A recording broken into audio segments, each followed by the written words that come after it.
दे भाई। अरे यार मैं मीडिया में लिखता हूँ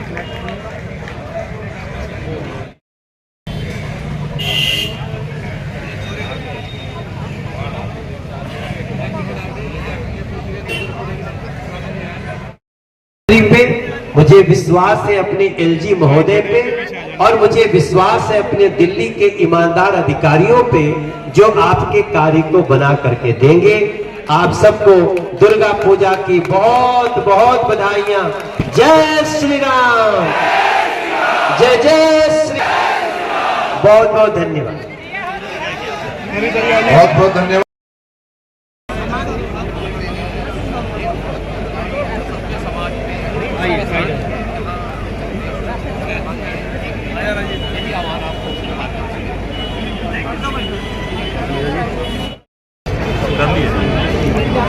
इस प्रकार से जो लगातार छात्र जो आरोप लगाते आ रहे हैं यहाँ रेंट को लेकर, बच्चों को लेकर, और एक आरोप ये भी लगाया गया है कि जब तक उनके ऊपर दिक्कत थी तो कोई दिक्कत नहीं, लेकिन छात्र यहाँ से पलायन करने लगे और जब यहाँ के जो व्यापारी हैं यानी कि जो यहाँ के रेंट वाले हैं उनको जो दिक्कत होने लगी तब जाके उन्होंने ये इतना बड़ा कार्य कर लिया। ये पहले तो मैं आपको ये बताना चाहता हूँ कि हम सब ये जो लोग यहाँ इकट्ठे हुए हैं ये सबसे पहले हम छात्रों के लिए इकट्ठे हुए हैं। छात्रों ने ही ऑर्गेनाइज किया क्योंकि इंस्टीट्यूट बंद हो रहे थे, बिल्डिंग सील हो रही थी, तो हम छात्रों के आग्रह पर यहाँ पर आए। रही बात रेंट की तो वो हम RWA के साथ जो हॉस्टल वालों से बात करेंगे वो एमिकेबली इसका रिजल्ट निकालेंगे, क्योंकि छात्र दूसरे स्टेट से आए हैं वो हम समझते हैं कि उनकी अपनी अपनी समस्याएँ हैं, तो पैसे की समस्या है हर स्टूडेंट को भी, हमें भी, तो हम बच्चों के साथ करें, वो हमारे बच्चे ऐसे गार्जियन हम काम करेंगे और कोशिश करेंगे उनकी कोई समस्या ना। MCD की तरफ जो सीलिंग हो रही है जैसे सांसद जी ने कहा उसे रुकवाया जाएगा, क्या कहेंगे? जैसे सांसद जी ने कहा बिल्कुल उस पर हम कहरा देंगे, आगे से कोई सीलिंग नहीं होगी और जितनी भी सीलिंग है उसको हम तुरंत खुलवाएंगे। ठीक। हाई कोर्ट का कोई भी ऑर्डर सीलिंग का नहीं है। हाई कोर्ट जब से बेसमेंट में जितने भी विद्यार्थीगण पीछे बंद करवाइए यहाँ के लोग नुकसान हुआ उसके बाद से हाई कोर्ट अभी भाई बोलने के बाद सारे धन्यवाद करेंगे संस्थान आपको। जो धन्यवाद। बेसमेंट में चल रहे हैं उनकी सुरक्षा नॉर्म्स को जानने के लिए उन्होंने आदेशित किया। बेसमेंट सील हो रहे हैं, बेसमेंट के कारण जो बच्चों की जान गई वास्तव में बहुत ही दुखद है।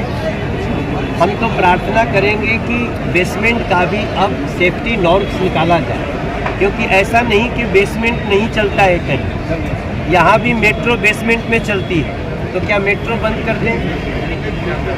हम अभी जापान हो के आए, वहाँ हम 4-4 फ्लोर नीचे देखें मेट्रो चल रही है, नदी के नीचे पुल है, अंदर सुरंग में है। तो दोष बेसमेंट को देने की जगह बेसमेंट की सेफ्टी नॉर्म्स को देना चाहिए।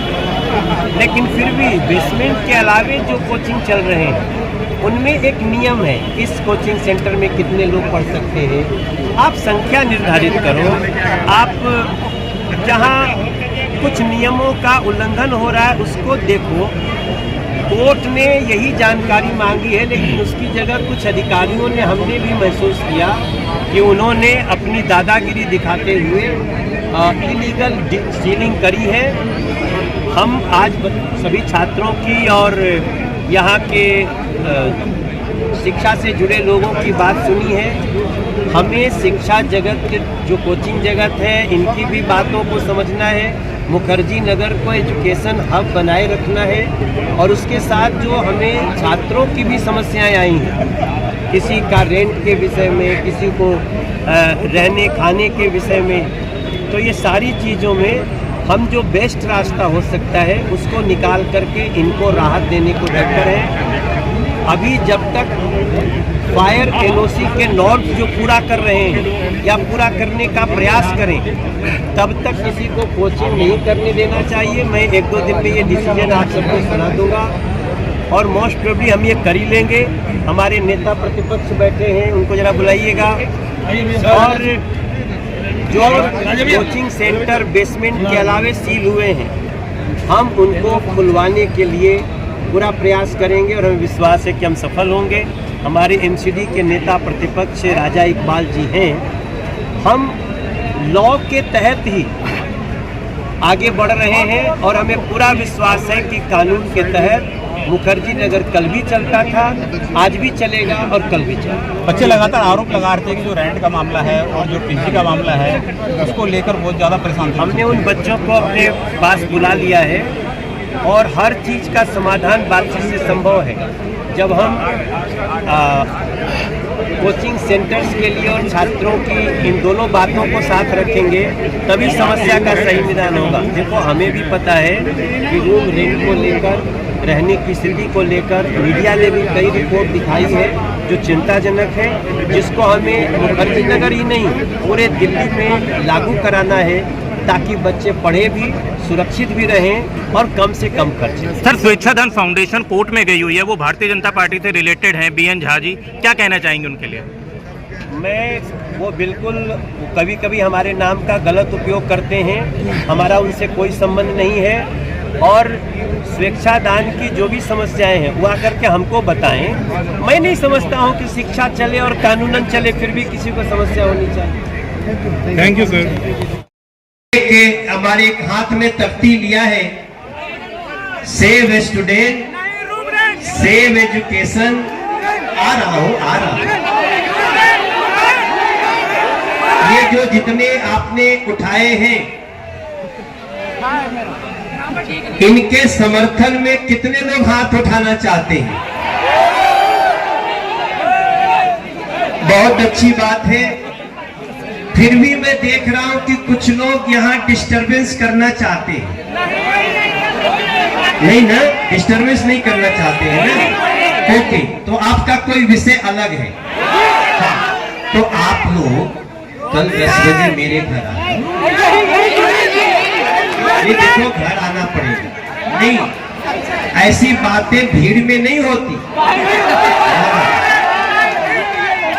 आप चाहते हो कि हम यहीं आके मंच से बोलें, आप हमें अलग दिन बुला लो। हाँ, आप 15 तारीख को दिन में 1 बजे जहां कहोगे मैं आके आपकी बात सुनने को तैयार हूं। इसलिए इस सभा को आप दूसरे की बात मुझे सुन लेने दो। आपका जो विषय, मैं आपका भी सांसद हूं ना। हाँ, मैं सुनूंगा। अगर आपको लगता है ज्यादा देरी हो जाए तो कल ही 10 बजे सुना दो, इसलिए तो घर बुलाया कि शाम को दुर्गा पूजा है, सवेरे सुना दो। भैया ठीक है। अब दूसरी, हाँ रेंट ज्यादा है सर, नहीं, अब देखो, आप जो भी कह रहे हो मेरे पास नहीं आ रहा है। अब मुझे विषय पे आने दो। हाँ, रूम रेंट ना,